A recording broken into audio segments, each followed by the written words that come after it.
Hi, welcome back. I have some products that I haven't used on camera yet. I've used them in my routine. I've tested them out. I just haven't used them on camera yet. And also some products that I just haven't had the opportunity to try yet, period, that I have been excited to test out. So I'm gonna run you through those today, give you a little bit of feedback. And the first thing is a foundation that I picked up during, Sephora had the recent 20% off all foundations. This was a foundation that I almost purchased when it came out. It's fairly new, but I just decided to hold off. Glad I did because I got 20% off of it. And it's the Huda Beauty Faux Filter Skin Finish Buildable Coverage Foundation Stick. So this is only my second Huda Beauty product, I think, as far as complexion goes. I remember trying her original foundation. It was a little bit too much for me, so I'm excited to try this. I got it in the shade 120B Vanilla. As usual, I try not to do first impression style videos on a lot of products, but sometimes it just, there comes a point where there's so much makeup and only one of me, so I'm just now getting around to trying this. And what I do is I will leave a little kind of feedback in the comments. I'll pin it, and generally I just let you know about the longevity and kind of how it held up on me throughout the day to give you a better idea. So we're gonna start out with a few swipes of this. This looks like a pretty good match for me. It might be a little light, but let me tell you, the summer color, it's fading. It is fading quick. So I think in about 30 days or less, this will probably be perfect on me.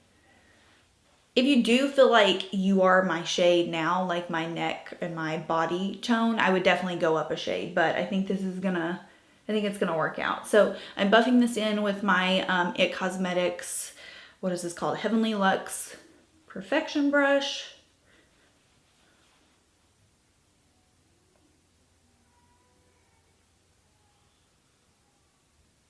This is really interesting. While I'm blending this in, I thought it was brush strokes from my brush, but it looks like this is kind of clinging to the hairs on my face. And I have never seen that happen. Like, honestly, I didn't even know that I had hairs on my face until now. What? This is kind of strange because I'm liking the finish. It is very skin-like. But if I do look close up, I'm just seeing, not even close up, like if I hold the mirror out at a distance. It is a thicker formula. As you can see, it's not just blending out immediately when I buff into the skin. There's definitely a lot of grip to this, and that's where the appearance is coming from. Yeah, I think it has a very heavy grip, which can be good because generally foundations like that have a pretty good longevity. But I just think that that particular texture is kind of just picking up on the hairs that I never knew were there. I'm gonna do one more swipe along my jawline just to see kind of what the, maybe a little bit on my chin, what the blendability or the buildability is on this. Yeah, do you see that? Do you see the swipe is still there even after blending? It's so grippy, like very grippy. I definitely don't feel that this would be super beauty blender appropriate. I feel like you would probably have a pretty tough time getting this blended out. And not only that, I find when moisture kind of mixes with heavy grip foundations like this, it doesn't work. It generally just like patches off. I'd be willing to bet that this just in general works better with the brush.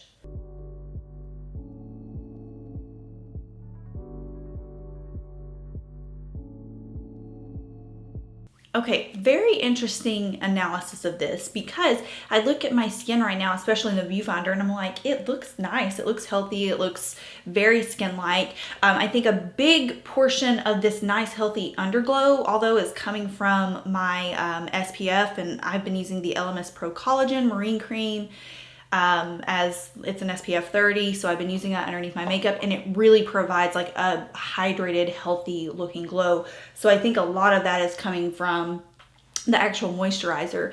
I would definitely caution those of you who have dry patches. I don't feel like this would be a hot winter with your dry patches because it is so clingy, it is so grippy.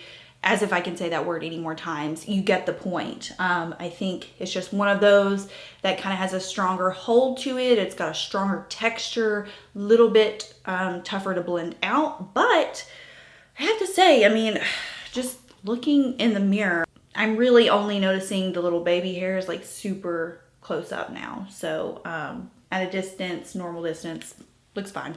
No new concealers in my lineup. The latest one that I've tried is the Lancome one, the Lancome All Over Concealer, and I reviewed that in a video already. So I'm gonna use one that I just haven't used in a long time that I really do enjoy. Charlotte Tilbury Magical Way in the shade number 2. Now I have a specific way I like to apply this concealer. I think it is very much a finger only concealer. That sounds very weird, but it needs warmth. It needs warmth from your hand. It is a very thick consistency. And I remember the first time I tried this, I was like, what the hell? Like, how is anyone supposed to work with this? It's very much It Cosmetics Bye Bye Under Eye texture. But once you get it blended out, I have to say, it is lovely looking. It's one of those that I always say is really good for like an all over. As long as you've hydrated, as long as your skin's hydrated, I would not recommend going in with this just cold turkey. Has a very pretty finish to it. I'm going to use 2 bronzers.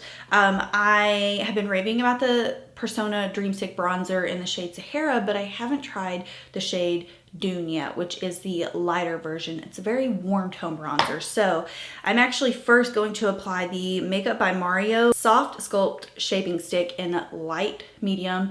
You can see it's a very cool tone shade, so I want that cool undertone to give me some definition, then we can go in and warm up. I believe I have used this on camera, I think just like once. So as far as like blendability goes, again, you can see it's got very heavy grip to it. You have to work a little bit more to get it blended out. That's why I like the Dreamstick formula from Persona. It's very creamy and soft and easy to blend. This you have to kind of work with. But again, products that do have that grip to it, they tend to last a little bit longer. So I understand the reasoning for that formula.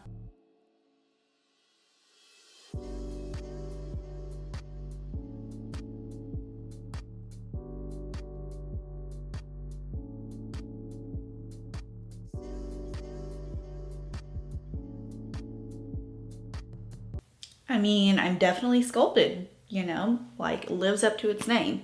So I want to add a little bit of warmth now. This is the tone of the Persona bronzer, and as you can tell, much warmer. I'm actually just going to apply this a little bit more towards the cheeks.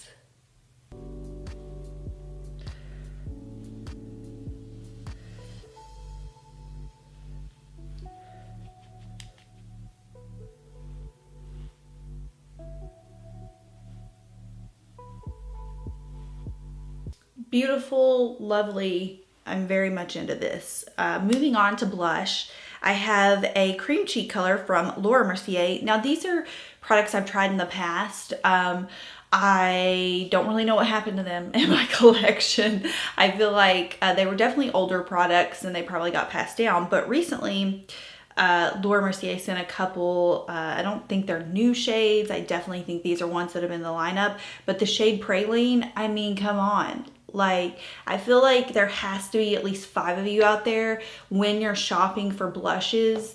You just instinctively think, oh, this is probably a color that Shelby would pick. Nude, peach, barely there, terracotta brown. Like, that's me in a blush nutshell. You know what I'm saying? So this is very much me. It's very much a nude blush, so it's not going to give me a ton of color. I feel like I'm probably going to end up using my lipstick at the end as a little bit of a blush to help tie everything together, but I thought, oh, we'll just go ahead and use this. I'm telling you, this is apparently going to show up on camera as anything because it's pretty much like very similar to that Dune bronzer that I already applied. Cool. My logic applies blush, can barely tell that you're wearing blush. Okay, another product I feel you all are going to be interested in, but I have to be honest, I have to dive into this a little bit more because I'm confused at this point. Another foundation I picked up during the 20% sale on Sephora was Estee Lauder Double Wear Powder Foundation. So I was expecting to get this in and it be like really full coverage, really creamy powder foundation. And I just haven't found that with it yet. And it could just, I still have to try out a couple different brushes with it. It seems very sheer, almost just like a setting powder. So that's how I'm going to use it today, since I'm not really doing like a powder foundation look. But let me know if you have this powder, if you tried it in the past, if it has passed off as a powder foundation to you, because in order for something to pass off as powder foundation, a true powder foundation, I'm going to need it to go from like sheer to full coverage, or at least a medium coverage. And I don't know, I just, I haven't applied it with the little like pad that it comes with. Maybe that's necessary, but for now, today, I'm just going to use it as a setting powder. I'm using the same shade that I own in the Double Wear Sheer, which is Ecru. Now, keep in mind, Ecru still is a little light on me if you are my shade currently. Another shade up from this that would be a similar fit would be Fresco. It is a little bit more on the rosy side, but it's not like an ultra pink foundation. And then I think the next neutral shade that would be up from Ecru is called, I think it's 2-in-1 Desert Beige, but I will correct it right here if I'm wrong. Lovely as a setting powder, I have to say, but just not sure in regards to the powder foundation claim yet. Laura Mercier came out with light catcher powders, and I think they come in 4 different shades. I have the shade Celestial Light that I'm going to use today. It's kind of like a little bit of an all over glow. Went ahead and threw on a little bit of my Persona Brow Gel. Now I'm going to get into the eyes. So Bobbi Brown did a little collection with Ulla Johnson, and there are these 2 dual-ended Longwear cream shadow sticks. So these are $34 and you get 2 colors. Now you get the same amount of product that you would get in a regular Longwear cream shadow stick if you were to just buy one individually, but with this one you do get 2 shades. So there's 2 dual-ended shadow sticks. One contains opal and golden pink.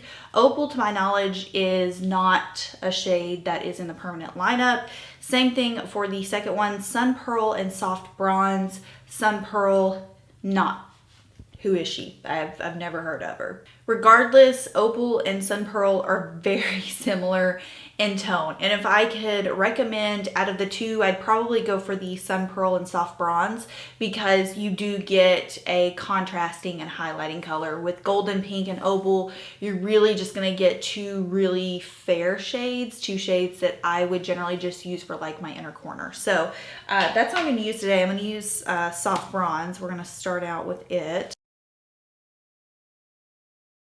And in lazy me fashion, I'm literally using the end of my It Cosmetics brush, but I mean, if I'm being honest, this is actually a very good cream shadow brush. I have used it several times when I've traveled and just haven't really felt like packing an eyeshadow brush. This definitely does the trick.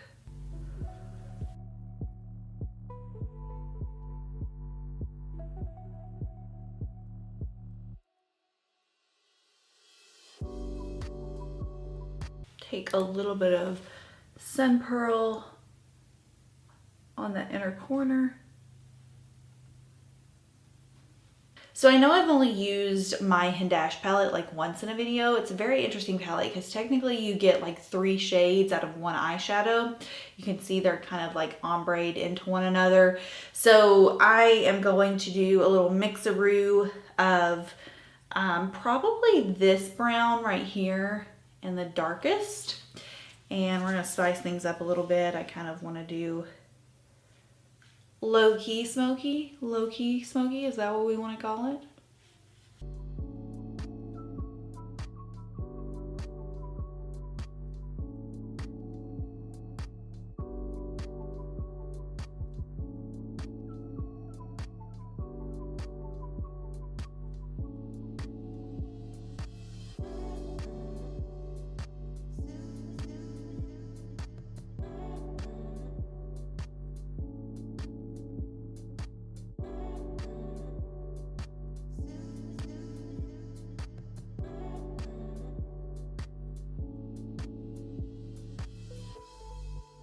I think I'm gonna stop here with the eyes and use one of the new mascaras from Ilia. It is the Fullest Volumizing Mascara. Now, I really like this formula.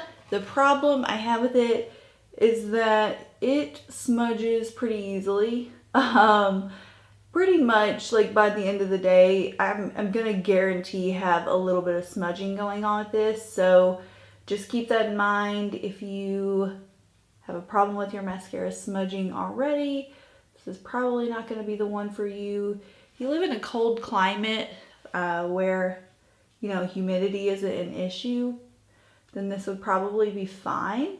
But yeah, there have been several days where I've looked in the mirror and I've been like, whoops, didn't know that was occurring. But as you can tell, it's very pretty. I mean, it is voluminous, it adds a nice bit of volume and length to my eyes.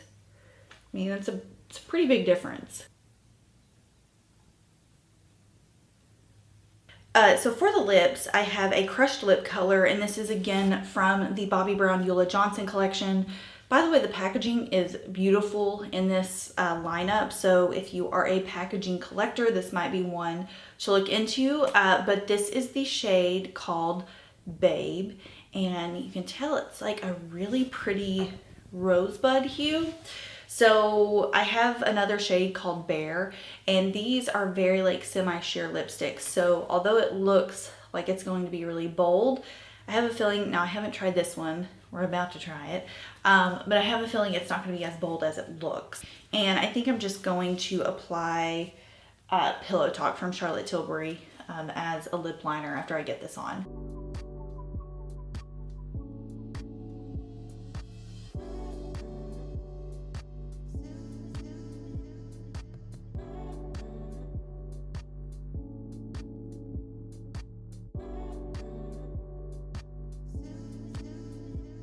I'm gonna pat a little bit of this, like I said, onto my cheeks.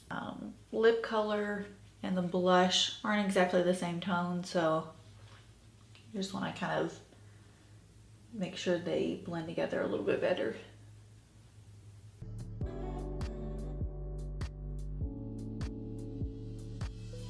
Okay, I believe we are done. Now, most of you know I am ride or die, finish the lips off with a gloss no matter what, but I really like this by itself. I liked the blotted style look, and I feel like, you know, we got a little bit more drama going on the eyes, so don't really want to take away from it. The gloss would make this a very attractive lip, and I just like it as it is, not too overdone. So I hope you enjoyed seeing some of these products in action. Let me know if you have any questions down below, and I will see y'all in my next one.